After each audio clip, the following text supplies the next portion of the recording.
What's up, YouTube? This is Too Raw for TV. It was back on June 15th, Father's Day, that the legendary Reverend Jimmy Swaggart, suffered a severe heart attack in his home, was hospitalized in the ICU, and despite fervent prayers from family, friends, and supporters, his condition had been deteriorating ever since. And news has just broken that Jimmy Swaggart's long life has come to a close. Louisiana Reverend Jimmy Swaggart, who headlined the golden age of televangelists during the 1980s, before an adultery scandal diminished his influence, died today in a Baton Rouge hospital. Swaggart, who was 90, never regained consciousness following a heart attack in his home on June 15th. Swaggart was a powerful force during the peak of the moral majority's political influence during the 1980s. Their influence helped elect Republican Presidents Ronald Reagan and George H.W. Bush. Newsweek dubbed him the King of Honky Tonk Heaven back in 1982. Swaggart's TV ministry reached more than 2 million Christians worldwide during the 1980s and reportedly generated $60 million in donations during the height of his ministry, according to the publication 64 Parishes. But Swaggart, along with some other televangelists of the era like Jim Bakker and Marvin Gorman, fell from grace after he admitted to adultery during a tearful confession to his congregation back in 1988. As a consequence of this, Swaggart was defrocked by the Assembly of God Church, but continued his ministry without a denomination. Swaggart was a native of Faraday, Louisiana, growing up with famous musical cousins, Jerry Lee Lewis and Mickey Gilley, who preceded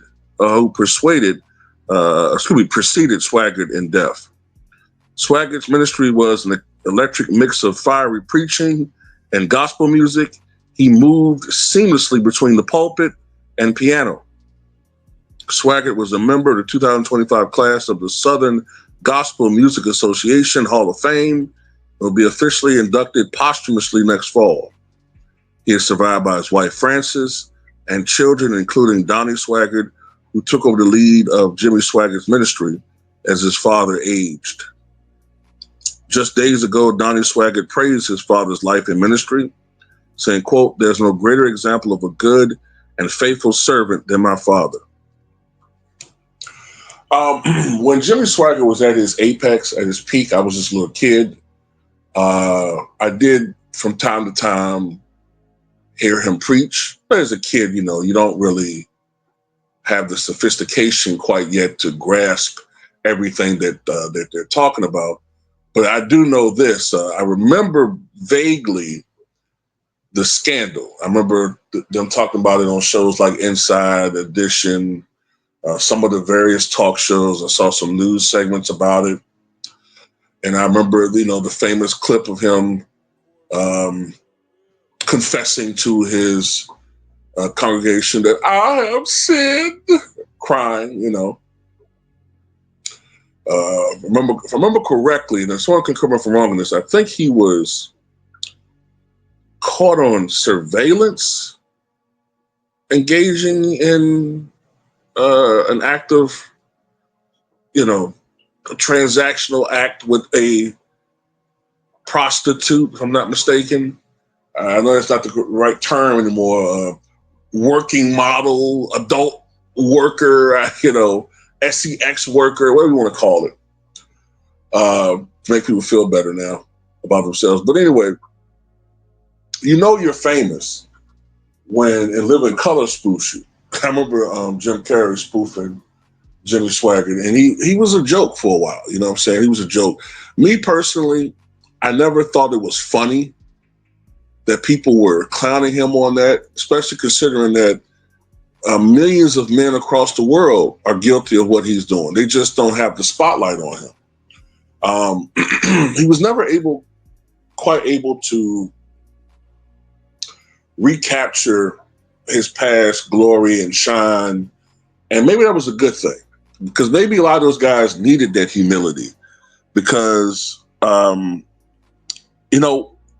as I grew older and I read more about the moral majority and what their influence was in politics and how they moved, they come across as very self-righteous. They come across as very judgmental, extremely judgmental of others. And I believe, quite honestly, that they were the beginnings of what made the Republican Party so unappealing to so many people, is that, the Republican Party prior to the 1970s was, yes, they were the more conservative of the two parties, but they had a big tent and they had room for dissent. They had moderate Republicans. You know what I'm saying? You had liberal Republicans like Nelson Rockefeller. You had the really, really liberal Republican. Matter of fact, I kind of want to call Rocky a moderate Republican, just liberal compared to the conservative faction. But you had liberal Republicans like I can't think of his name, the one that ran for president a lot back in the 20th century from Minnesota, not Hubert Humphrey, but I can't think of his name, but another fella.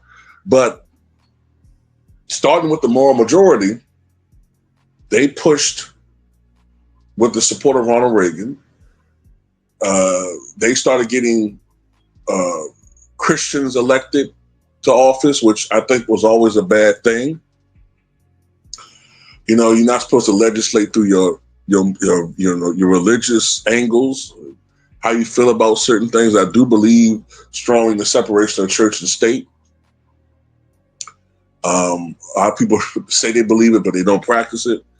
And I thought that's the beginning of what has made the Republican Party so toxic to me.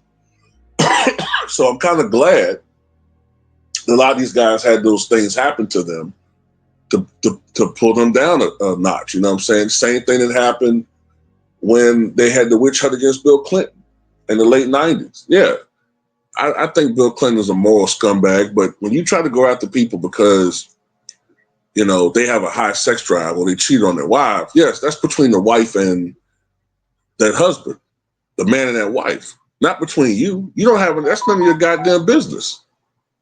And then you come to find out a lot of these guys that were leading this witch hunt against Bill Clinton have been cheating on their wives and worse for decades. The goddamn Speaker of the House was a PDF. A PDF. Went to federal prison. He's the highest ranking government official ever, if I'm not mistaken, to serve in federal prison. So, it is what it is, man. But I'm not trying to say Jimmy Swaggart necessarily was of that ilk, but I think he was entertaining the way he mixed the preaching with the music. And in his prime, I thought he was rather entertaining. You know what I mean? I know my grandmother,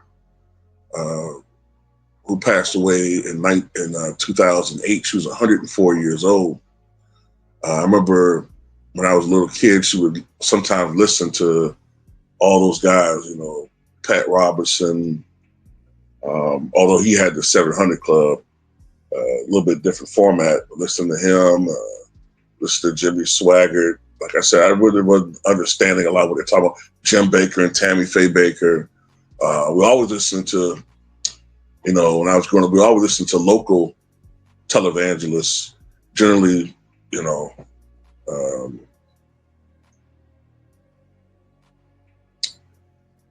Richmond area preachers or whatever. But that was a different time, man. That was a different time when we was more of a center right nation rather than what the hell we are now. I don't know what the hell we are. But anyway, rest in peace to Jimmy Swaggart. Tell me what you guys think.